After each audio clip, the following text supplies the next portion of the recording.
You do it about 20,000 times a day, over 500 million times in a lifetime, and most of the time, you don't give it a single thought. But breathing, it's an absolutely incredible, complex journey. Today, we're going to follow a single breath from the outside world deep into our bodies and see exactly how it powers our lives. So, let's start with that question right there. What actually happens? I mean, it seems so simple, doesn't it? Air in, air out. But that simple exchange is hiding a complete masterpiece of biological engineering. We're talking high-speed filtration, climate control, and a powerful, silent engine all working in perfect harmony. So, let's trace the path. All right, our journey begins right here at Station 1, filtration and climate control. Before any air can get anywhere near our delicate lungs, it has to be prepared. Think of this as the high-tech reception area for your entire respiratory system. Now, the first point of contact is pretty obvious, right? It's your nose and your mouth. But these are so much more than just simple openings. They are incredibly sophisticated air treatment systems, designed to protect all the sensitive tissues deeper inside from the raw, untreated air of the outside world. This whole air treatment process has three critical jobs. First, you've got a dense network of blood vessels that instantly warms the incoming air to body temperature, no matter how cold it is outside. Second, mucous membranes add humidity, which stops your lungs from drying out. And third, tiny little hairs in a layer of mucus act like this amazing filter, trapping dust, pollen, and any other junk we don't want inside. So after that initial processing, the air has to pass a critical checkpoint, the larynx, what we usually call the voice box. This thing is just a brilliant piece of anatomy. It acts as a gatekeeper, sitting right at the crossroads where the path for air and the path for food split off, and its whole job is making sure each one goes down the right pipe. And, as a pretty cool bonus, it also happens to house our vocal cords, which is how we speak. So once the air clears that gatekeeper, it enters this vast, branching network. Welcome to Station 2, the Tree of Life. And it's called this for a very good reason. The airways inside our lungs look almost exactly like an upside-down tree, branching out into smaller and smaller and smaller passages.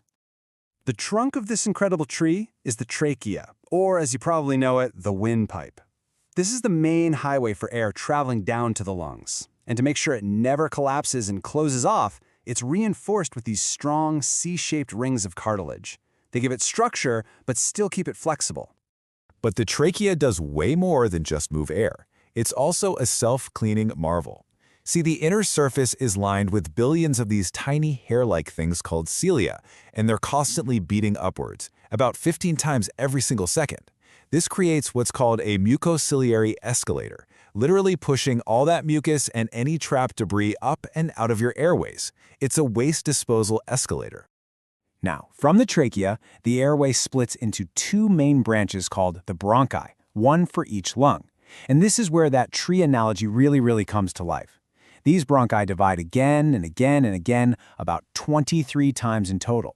This creates a massive network of over 30,000 tiny little bronchioles, all designed to deliver air to every last corner of your lungs. Our journey is almost complete.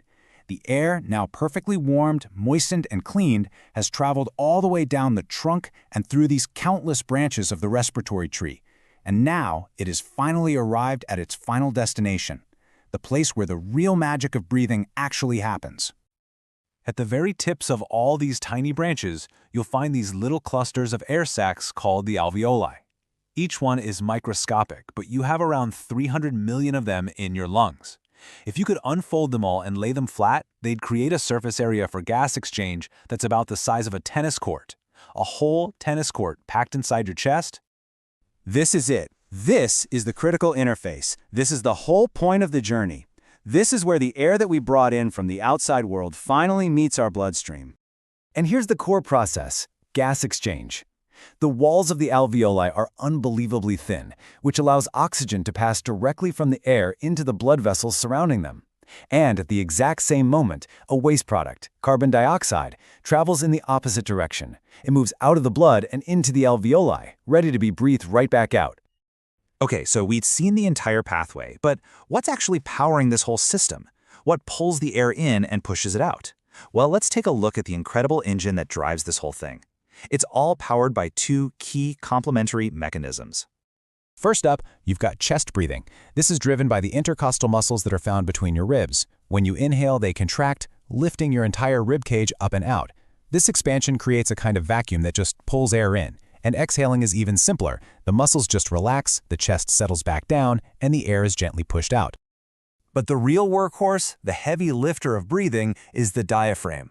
You can think of it as this powerful, dome-shaped muscle right at the base of your lungs. When you breathe in, it contracts and flattens out like a piston, pulling down to dramatically increase the space in your lungs and draw in a huge amount of air. Then, when it relaxes, it just rises back up, efficiently pushing all that air out. So you have the pathway, the filtration system, the exchange mechanism, and the muscular engine. What is just so amazing is that this entire incredibly complex process happens automatically, perfectly coordinated, every single second of every single day without us even having to notice. And that really brings us to our final thought. Each breath isn't just air moving in and out. It's a journey. It's a quiet miracle of biology that fuels our very existence, an unconscious marvel that, let's be honest, we so often take for granted.